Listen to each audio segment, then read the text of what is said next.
Hello बच्चों, let's see the question. The question says that write down the electronic configuration of Mn+4 and chromium Cr+3. How many unpaired electrons are present in them? तो इस question में हमारा की concept है electronic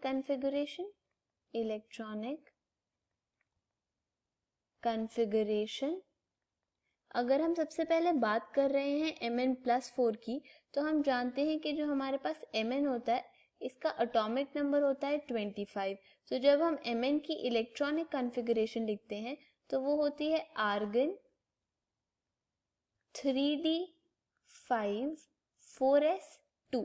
तो Mn+4 के बारे में जब हम बोलते हैं तो दैट मीन्स कि इसमें से 4 इलेक्ट्रॉन्स वैलेंस इलेक्ट्रॉन्स लूज हो गए हैं, इसीलिए इसके ऊपर +4 चार्ज आया है। इसीलिए जब हम इसके लिए इलेक्ट्रॉनिक कॉन्फ़िगरेशन लिखते हैं तो वो हमारे पास आती है आर्गन 3d3।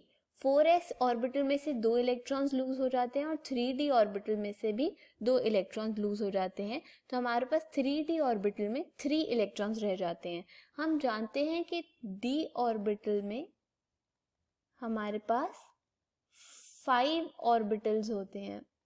तो 5 ऑर्बिटल्स की वजह से हमारे पास जब 3 इलेक्ट्रॉन्स है सिर्फ, तो हम देयरफॉर कह सकते हैं कि इसमें हमारे पास 3 अनपेयर्ड इलेक्ट्रॉन्स होते हैं इन Mn+4।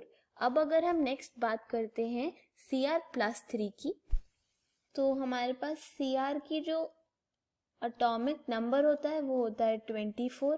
तो जो इसका इलेक्ट्रॉनिक कॉन्फ़िगरेशन क्रोमियम का हमारे पास होता है एलिमेंट वाइज, तो वो होता है आर्गन 3d5 4s1। तो जब हम Cr+3 की इलेक्ट्रॉनिक कॉन्फ़िगरेशन लिखते हैं तो इसमें 3 वैलेंस इलेक्ट्रॉन्स लूज हो चुके होते हैं। तो इलेक्ट्रॉनिक कॉन्फ़िगरेशन हमारे पास आती है आर्गन 3d3, क्योंकि एक वैलेंस इलेक्ट्रॉन 4s से और 2 वैलेंस इलेक्ट्रॉन्स 3d ऑर्बिटल से रिमूव हो जाते हैं।